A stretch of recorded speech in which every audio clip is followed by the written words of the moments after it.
So what do you think is the main difference between a book and ourselves as a human being? I mean, how much of yourself is in your books, in your research, and how much of you as a human being? I mean, when I came to meet you, yeah, and still we know each other only virtually because of the pandemic. I mean, after having read what you did in bioethics, in ethics, I came to know a human dimension that was wonderful, amazing. What do you think? How much of yourself goes well, into a book? yeah, I think you probably know better than I do. It depends who's writing the book. For me, for me, a book is always there's always a biographical context for the book, right? I find it for me difficult. I can't imagine writing a book without my own personal investment in it. Personally, in terms of my past struggles that I face in the present, context issues that are existing that I'm personally involved in, not cerebrally, but more fully. It's a heart and mind symbiosis here. So I think that the book is this kind of objective, sort of objective imprint, perhaps an attempt at what's perhaps going on inside, but it's never ever finished. Book is unfinished always. It's like Schubert's symphony. It's an unfinished symphony. Right? There's nothing completed always. And it's just one strain of thought among a long strain of thought, because we're always on each other's shoulders. Yeah. So with my conversations with you, you certainly impact how I think. That comes forth in my work later on and my interaction later on. We all impact each other. Of course, the secret lies in being open, having that open mind, open heart, and just learning. There's a lot that we say to each other, but there's also a lot that we leave unsaid, and often that's more important things. Yeah, but it's difficult, isn't it, during this whole time, because we haven't had that luxury of physically being with others. And it's very difficult because right now we're having a screen interaction, but it's not the same as interpersonal interaction, as you know this better than I do. So anyway, but I think a book is, it's difficult to write a book, but a book is just a book. You work at it, you start off with a blank page, but you're actually writing. For me, I don't know about you. For me, I'm always writing when I'm not writing. In other words, I'm constructing ideas when I'm washing the dishes or when I'm outside with Brooke and we're working outside in the yard, or when I'm on a bicycle, biking, or even when I'm swimming, perhaps, even though I shouldn't be thinking when I'm swimming. I should be in the moment. But things just come when, you're writing when you're not in front of the desk. It's that desk that's always threatened, isn't it? Both for the reader and for the writer, I guess. And for the writer, yeah. Have you heard of Studs Terkel? No, writer? Tell me. He's often written about the working class. And he was once asked, what is writing like? He said, writing's really quite easy. It's all you have to do is open your vein and then bleed all over the page. It's always hard. It's always hard because the words never capture whatever I'm feeling and whatever I'm thinking. It's so true. Yeah, but for some reason we feel compelled to write. I don't know why. Necessity. For me, I have to write because otherwise certain ideas, certain problems will never leave me alone. I mean, when I finish a book, I feel that, okay, I did my part in this world in relation to this problem. The problem will still be going, but I put together all my thoughts about these difficult issues. It gives me some peace somehow. I don't know. What about you? No, that's I feel very much like that too. Yeah, it's an expression that you need to somehow share. Yeah. For me, it's a matter of sharing it. It's more than a diary. A diary is very personal, but this is a diary that you hope to share. I'm very interested in the historical background of my parents, my mother and father. I was born in Japan. Right. My mother was born in Japan. I was born just after or during the occupation of the American forces. That's how old I am. I was during the American occupation after the war. And I'm reading now about the situation in Japan during that time. I'm interested in that because it helps me to understand the context of my mother and what she was going through as a young woman. Mm-hmm. She used to tell me stories about planes would fly overhead where she lived, and everyone would go to the hole in the ground in the backyard, a small yard, because they dug a hole in case the bombs dropped. Mm-hmm. Fortunately, the bombs never dropped. They went to the other part of Japan, to Tokyo and other places. Mm-hmm. But the town I was born in, Fukuoka, that was actually targeted for the second atom bomb. The bomb never dropped in Fukuoka, in Kyushu, the southern island. It never dropped there because it was too cloudy. So instead, the plane went to Nagasaki. See? So if it weren't for the clouds, I wouldn't be here speaking with you. Wow, right? It's such a matter of clouds, actually. Yeah, when you think of the force of fate and destiny, and how things happen in life. Do you believe in destiny? Same thing with you. Same thing with you. When you look back, you see all these dots that you can now connect. Yeah. That maybe didn't make so much sense then, but now they're connecting. Yeah. So it's interesting. Do you think that fate is a post hoc? It's something that reveals itself in the afterwards, or is there, is present as an agent actually driving our life? What are I think it depends upon how aware we are, our attentiveness. I mean, that's very Italian. La forza del destino, whatever. Mm-hmm. La forza del destino. Lightning, the fate as lightning. It's the crash, and if you're aware of it, you're aware of this happening. When you see someone, and you're meant. Somehow, your destinies are meant to be linked, right? So it's a matter of awareness.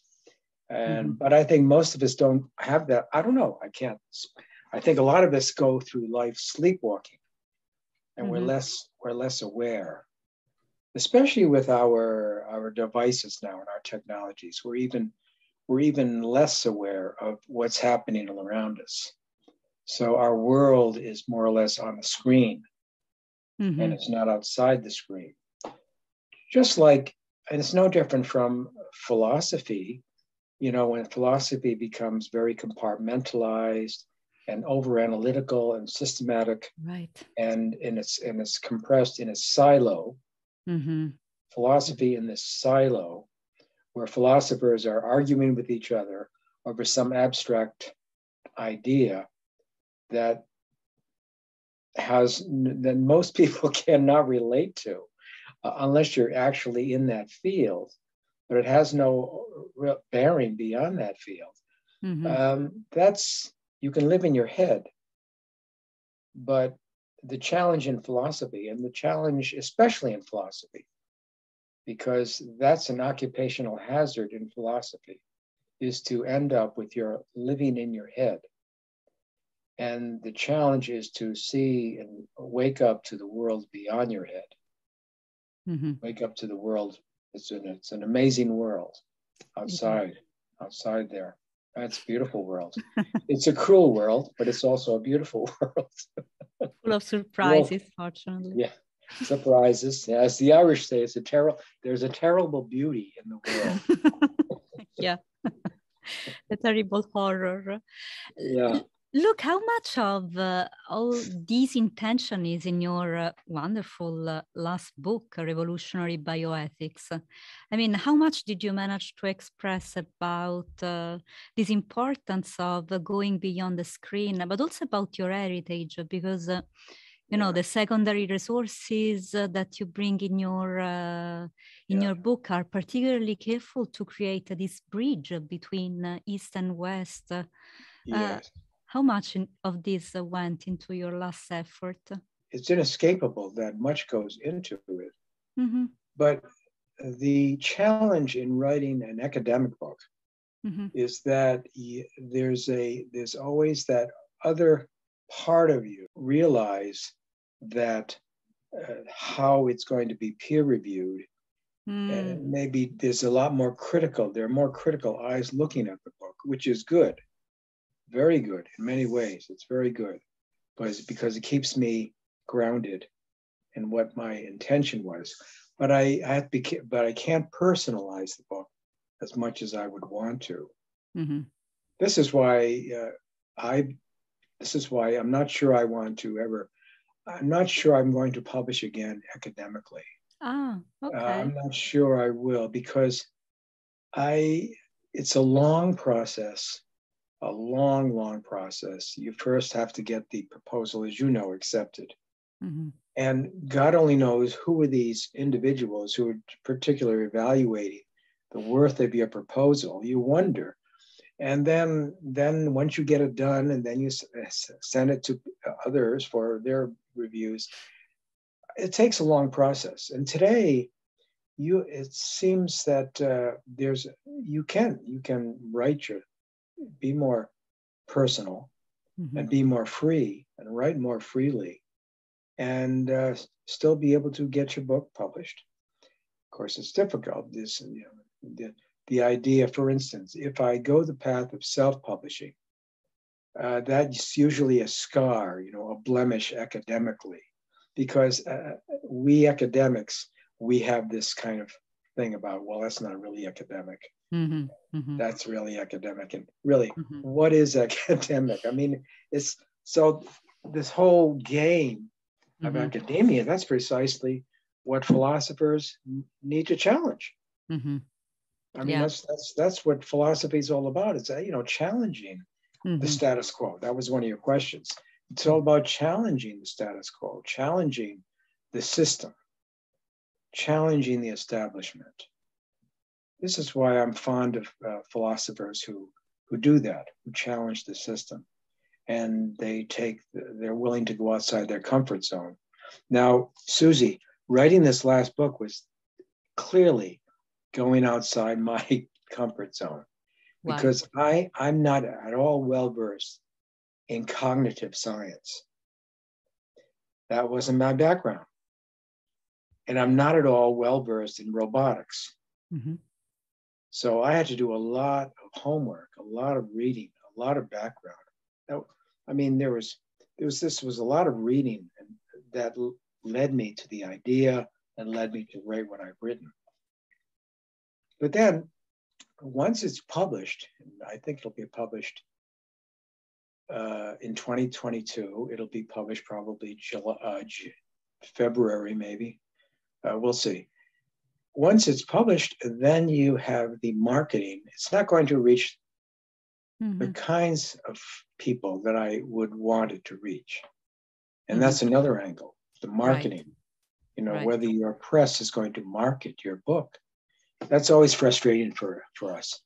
I know. Always frustrating. I don't know about you, but it's frustrating. It's always been frustrating for me. Your book that you edited technobioethics. I remember that. That's, you know, I mean, that should be accessible to the general public because there's some wonderful issues there. And there are, you know, a lot of people would be clearly engaged, find that engaging. But no, it's limited because of however it's going to be marketed, you see? Mm-hmm. Yeah, and there's just one open access chapter, which, by the way, costs lots of money to the university. Yeah. So it's not, yeah, this is a big problem, the democratization of resources in general, not just in academia. Everybody should be able to access I agree. resources. I agree with you totally on that. Mm-hmm. I agree with you. So have you thought about, are you going to, you're still young, so you're too young to reach the you know, that I'm down here, see? I'm down the part of my ride. You're still having a great ride. So, but I just hope that the future of academic publishing, I hope your publishers, I hope they see the wisdom in somehow broadening their marketing efforts. Otherwise, academia and philosophy in particular, because we're philosophers, we stay in jeopardy of remaining a silo, apart from the rest of the world. We remain as this kind of esoteric, isolated, special group of thinkers, when in truth we're everyone who breathes is a philosopher. That's part of our nature. If I think of how I started, I'm from the 80s, how difficult it was to get a book during my PhD. I mean, I had to take a plane to actually get a book from Husserl. I mean, I was working on a famous philosopher. How easy it is today, I mean, easier. I feel optimistic that probably resources will be made more available, but we need to put an effort. I mean, we need to demand it. Yes, I agree. Yes. And we need to give up on the dream of receiving some financial support. Yes, exactly. Or outcome. Writing the writing. Bestseller, yes. Yeah. That's right. So, that's right. It must be on both sides. Yeah. Look, Michael, for some reason, while we were talking, it came to my mind an image. I don't know if you are familiar with Marina Abramovic, with one of her performances. You know, there's this artist who in New York decided to sit herself at a table. There was this desk, a table, and in front of her, anybody could see. So she would go at the museum and sit there from the morning until the evening. For, I don't remember how many days, 4 or 5 days, people came, nobody or very little people sat, nothing happened. Then what did she do? She removed the desk. Somehow I'm thinking about, this publishing process, academia, the desk, how difficult is writing. So she removed the desk and people sat, and the outcome was incredible. I mean, the performance actually started. People were crying, you could see how this encounter of faces, and I know that you worked on the meaning of the face, this encounter of faces was so powerful that people opened up. Oh, wow. And there was an actual transformation. I don't know if we could remove this desk, the heaviness of the ritual of writing, academic process. Yes. I don't know, other people that criticize the little term and so on. what would our soul say about what your soul, because this is a question for you actually, what your soul would say about what you wrote recently or what you've been through recently? What's the main message you think it would came out if this desk were removed? What's about the well-being, technology, the future that is so pressing for you to say?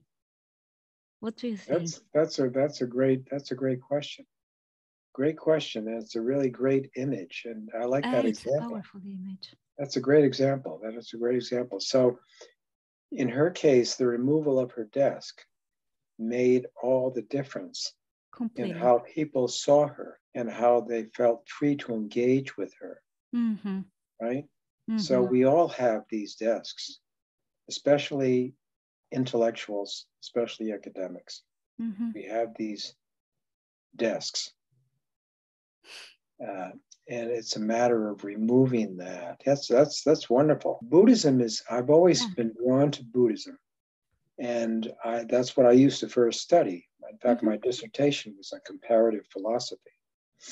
And so I was very engaged in Buddhist studies and comparing Buddhism with phenomenology. Buddhism is intensely profound, not in an intellectual sense. The challenge that it presents, and the challenge is this.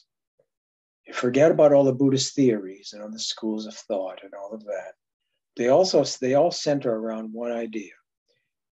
The one idea, and it's the most difficult one. It's the most difficult idea, is to be where you are. Mm-hmm. Be is to be where you are, and with whom you are. Mm-hmm. To be where you are. That's hard, because instead of a desk, for me, my desk is my mind, my brain. So while you're speaking, for instance, here's an example. I'm speaking with you. So I may be already, my brain is the desk between us, because I'm already thinking about what I'm going to say in response to you. Mm-hmm. So which means I'm not really listening to you. I'm already thinking ahead. Mm-hmm. And that acts as my desk. Mm-hmm. So the most difficult challenge that I found in Buddhism, and I found that this is why I'm drawn to Buddhism, because that's really what it, to me, I believe where it starts, is to be with a person, to be with the other, to be with you, to be with someone, to be with Brooke. Yeah, so Brooke, at the end of the day, Brooke is on the phone all day with her job. Oh, okay. Nonstop. I could never do that. Never. Because I just can't. I'm just not of that ilk. I can never do that. Anyway, she's speaking with her clients. She's speaking with her team. She works for IBM, and she's working with her team there and all of this. And then when we get together at the end of the day for dinner, she'll talk about her day. And I'm astounded how much energy she has to do that. But I don't have that energy. So I'm listening, but after a while, it's hard to really listen, because being fully present. It's difficult. But I do it. But because my mind is thinking this. My mind is thinking of, well, what about tomorrow? Well, we'll be going for dinner. What are we gonna have for dinner? something really crazy. You think your wife has a trick for us about how to stay present, even if there's a phone, even if she cannot see the other person? She definitely has a secret. I'm still trying to tap into it. Yeah. We all, in our relationships, we learn always about ourselves in our relationships. And that's the saving quality of good relationships. Mm-hmm. So that's, but that's that desk, that image of the desk, that's our mind. So, and we carry our mind with us everywhere, just like we carry a desk. Mm-hmm. And that interferes. It gets worse when other accoutrements are part of the package. Mm-hmm. Now we see this for instance, in healthcare. For example, I went to see my doctor yesterday for annual physical. What was wonderfully refreshing about my doctor Mm-hmm. is that he looked at me eye to eye and we had a Oh, conversation. yeah. He wasn't on a laptop asking me Yeah. all these questions. Yeah. You know, Mm-hmm. what medication am I on, or am I still taking this? Or he wasn't, because the laptop is the desk. The laptop is the interference. We see this very much in healthcare, don't we? We see the laptop is the third party in the room. Mm-hmm. You have the doctor or the nurse and the patient who's waited for a long time for this appointment, and there's the professional, and then you have the computer, you have the laptop. Mm-hmm. Patients know when someone's really there with them. We all know that. We sense that. Yes. We sense that. If when you're having when hopefully someday you'll come to visit us in Rhode Island, and I would love to. when we have this conversation face to face, you'll know if my mind is elsewhere. You'll know that. Just like Brooke knows it. We know when all of a sudden there's this desk that surfaces. Michael, Funny. big question here. Do you think that today the desk is the way in which we become professionals? I mean, it seems very much that this desk must be there. Otherwise, the doctor is not a doctor, the teacher is not a teacher, and so on. But is it being a professional creating this kind of aloofness, of detachment? Isn't necessary? Well, it's not an aloofness. I don't see it. I think what it is an engagement. Because the desk, we need to know about the patient, don't we, right? We need to know about her history or his history. We need to know the medical history. Right. We need to know more. Right.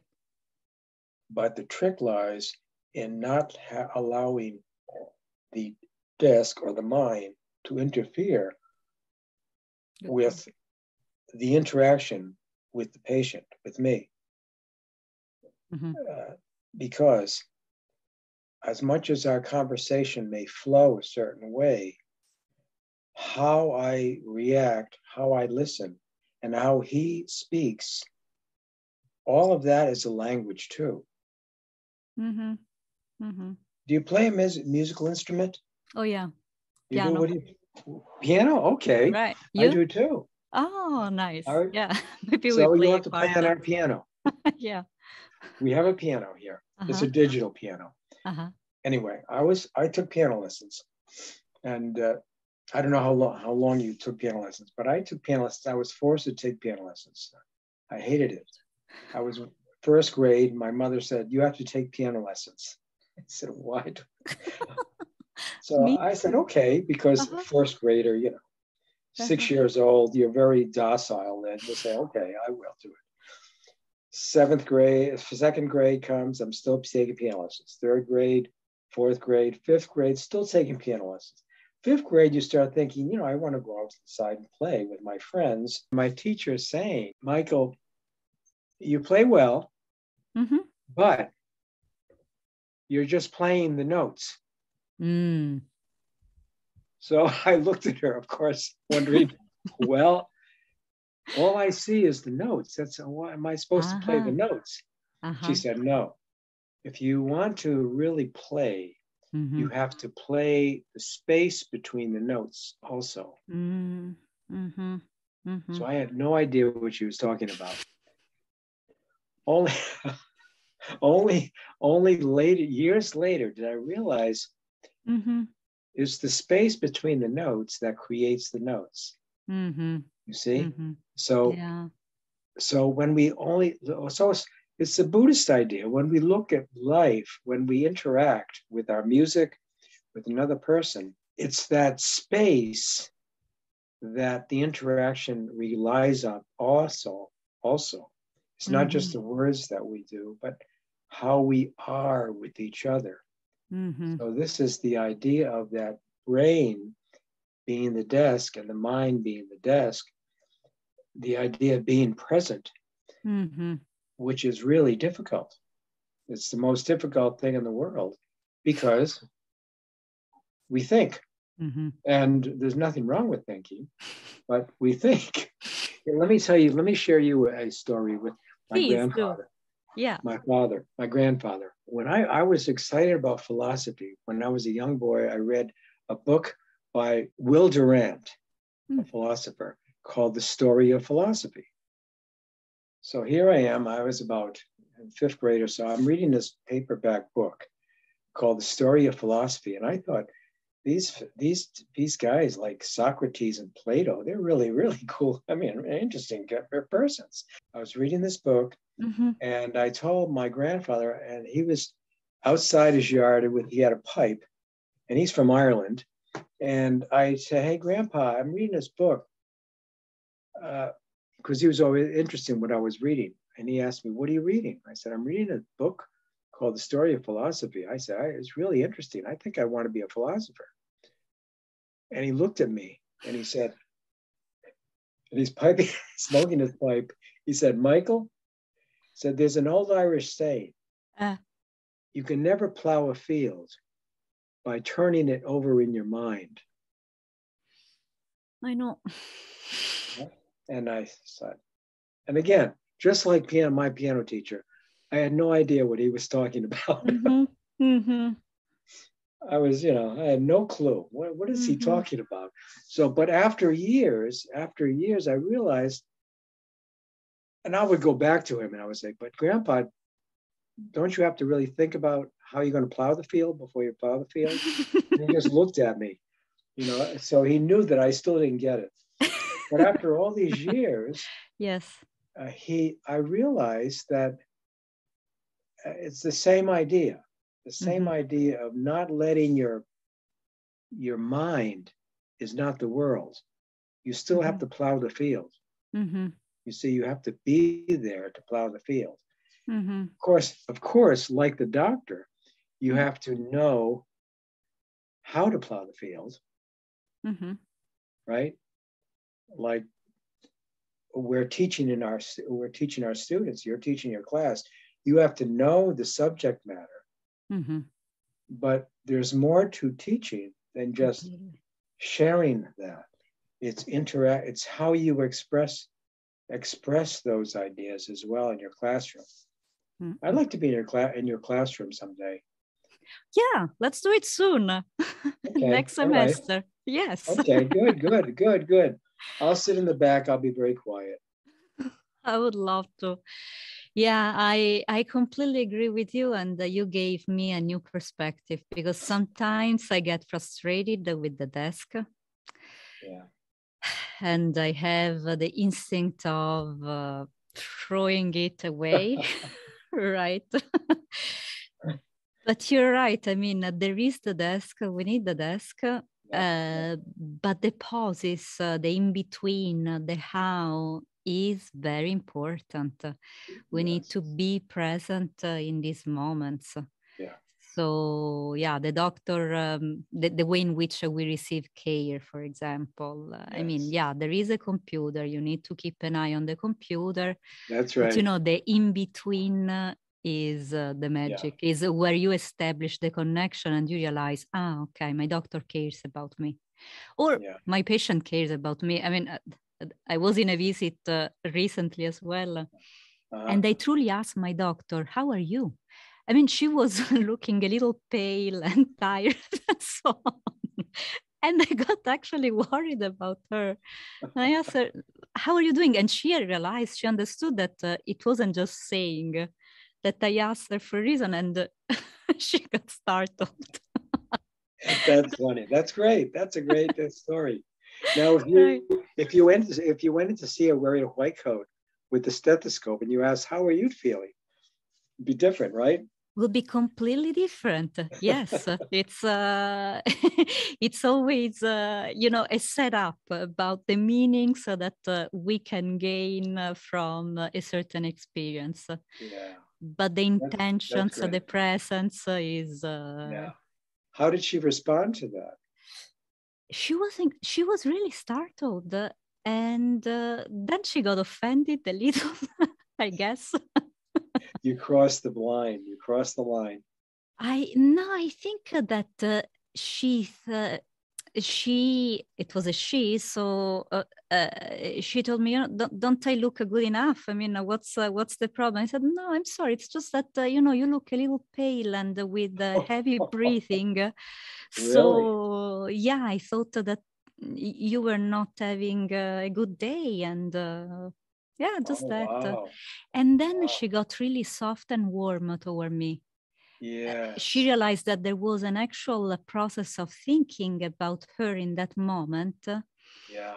And so I have the feeling that the desk in that moment was completely removed. Yeah. And there Yeah. were two human beings that were caring for each other That's in great. in the doctor's office. Yeah. Yeah, What a that was a great moment. Yeah. I think it A was. great moment for her. Yeah. I hope Absolutely. so, because poor doctors, so ask them how they are doing. That's true. And And they face so much pressure. my God, And they have to fill in the dots, they have to fill out the forms. yeah. There's so much pressure by the hospital, the institution. And here, that's fabulous. You reminded her that she's still human. She's still human. And yeah, I mean, we both work in bioethics, and we know how high is the number of suicide among doctors, how difficult it is to end ethical schools, what biases are around the doctors who go into psychotherapy just to receive some help. Yes. Yeah.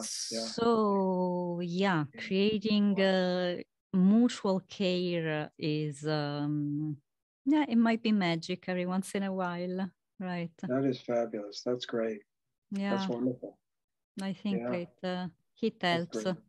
Well, and it might be true for teachers, for writers, to receive the vice versa question, right? To have the student asking, I don't know, which is what we're doing with this podcast.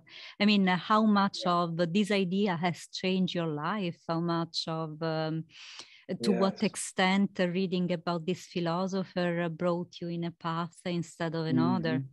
Yeah. I mean, you just told me this beautiful story of your grandfather and the discovery of this book. I mean, it changed your life. Yeah. It'd be interesting to learn from the students, ask them, the students will be watching this, what are the memorable and the striking features of their philosophy classes? Mm-hmm. Was it the professor? Was there was there a moment where there was a sort of an enlightenment or an awakening, or where there was attention broke? Because it'd be interesting to learn from the students. We need to do that more. Like maybe your doctor realized that, gee, I can learn more from my own patients. They have so much to teach me about not only themselves, but myself. So there's so much we can learn from our students too. How would you reply to this question, Riccardo? Hello. Hi, how My are name's you? Ricardo. I'm good. Good to see you, Ricardo. It's good to see you as well. You're looking good. You look like an actor, a very famous actor. Today is modeling. We have everything. Brain, amazing. Look, it's incredible, really? Right? Fabulous. Yeah. That's wonderful. Thank you. To answer the question, for me, philosophy, the biggest things have really been the teachers and seeing them engage with students, having different characters and trying to actually get them to, think about things more philosophically, Yes. along with the content, because the content does carry over into daily life very often without even being recognized. And I think with a little bit of that space that you guys were mentioning earlier, and actually feeling it, not necessarily thinking about it, there could be a lot more gratitude and education and talking to one another. Yeah, that's great.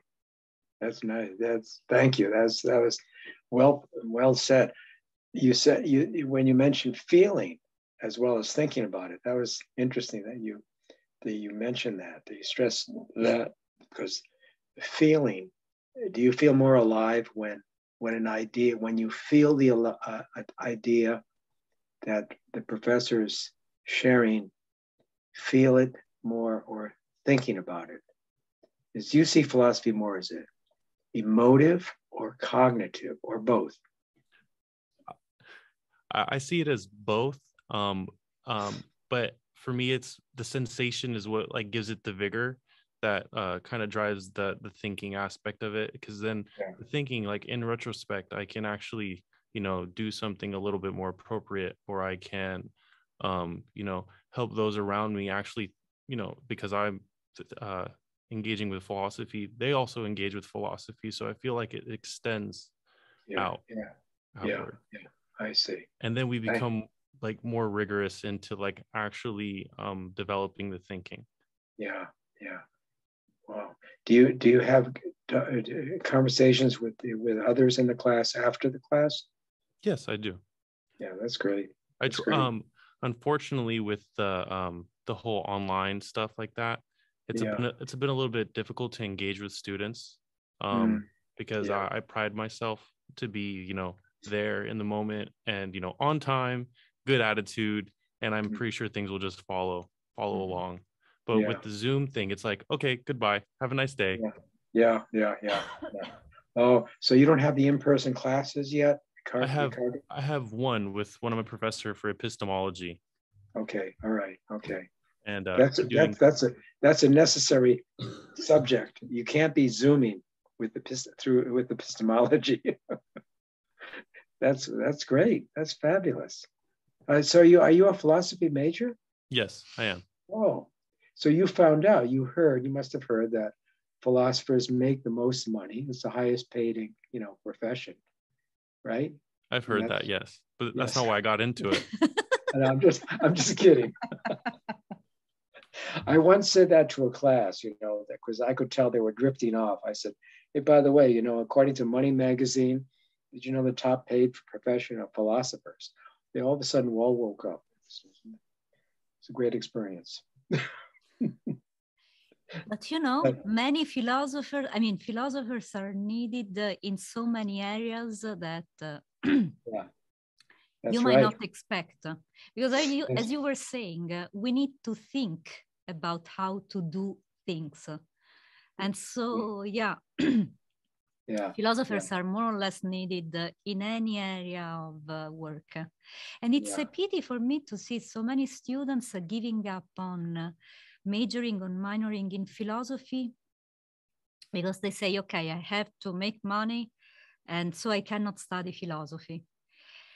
And it's a pity, because they might come back later in life and they think, oh my God, I missed this train, I missed this moment to get myself time to think.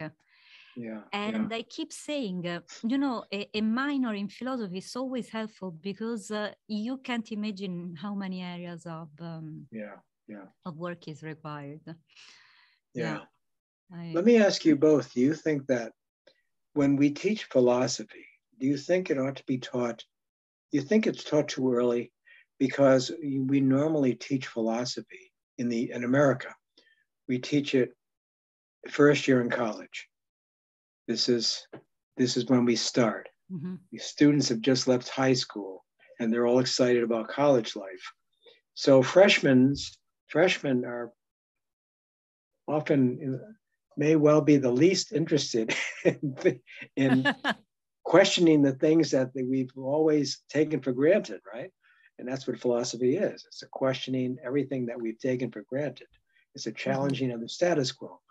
Do you think that that's too early? Do you think we should wait until later, maybe until students get more life experience? Maybe wait till the third year, fourth year, or even afterwards? I don't know. What do you think? I think it should be introduced a little bit more in the high school. Because my first experience with philosophy was in college, my freshman year. But I already had prior knowledge to psychology or biology and all these like big subjects.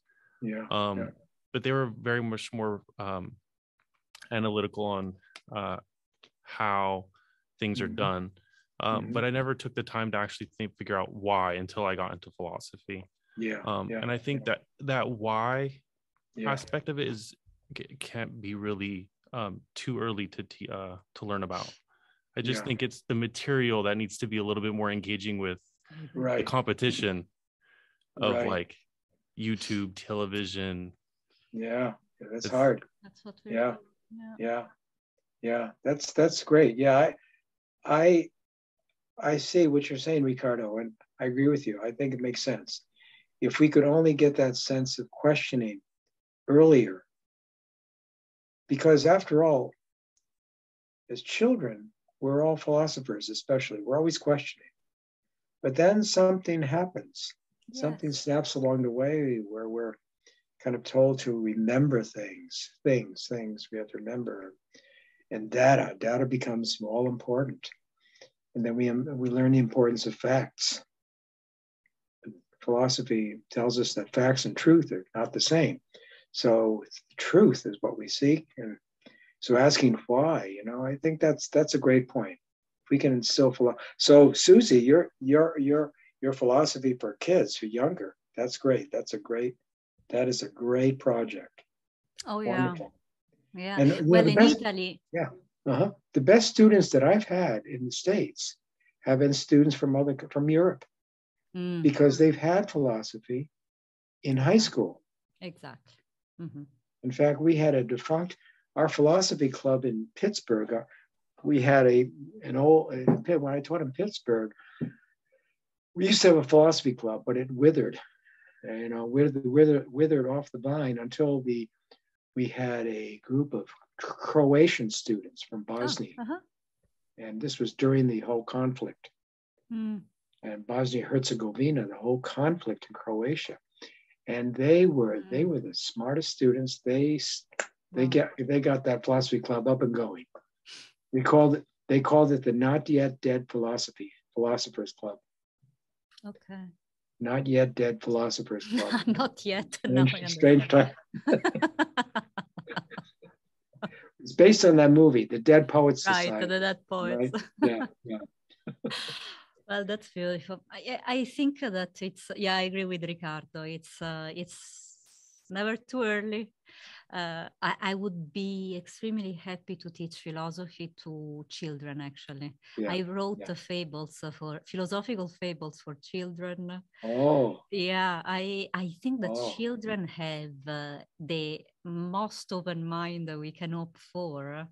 And it's really fun to interact with them because, you are really living in the mental experiment. Anything is possible still. And you can have space to avoid heavy categories to be, built and seeded in your head. I'd be really curious. That's great. Well, you have to keep me posted as to how that works out. Yeah, let's see if I'll be able. So far, it's just an idea. Look, Michael, I want to ask you one last question, which is generally the ritual of this podcast. What do you think is the meaning of life? What do I think is the meaning of life? Yes. In 10 minutes? Almost everyone reacts in this way, I must say. Oh. Tell me. The meaning of life is what's just taking place in the last 40 minutes, interacting, being. It's the meaning of life is right here. The meaning of life is living fully in the moment. I know that sounds irresponsible because it sounds like, well, I should care about the future. Of course, we have to care about the future. And of course, we have to respect the past. We have to remember that we're all products of the past. This is why I'm so engaged in learning more about my past with my parents, in Ireland and Japan. We have to know about, but the only, it's a Zen thing, Zen Buddhism. The only reality is now, what's taking place now. And there's a Japanese phrase, it's called Ichigo Ichie.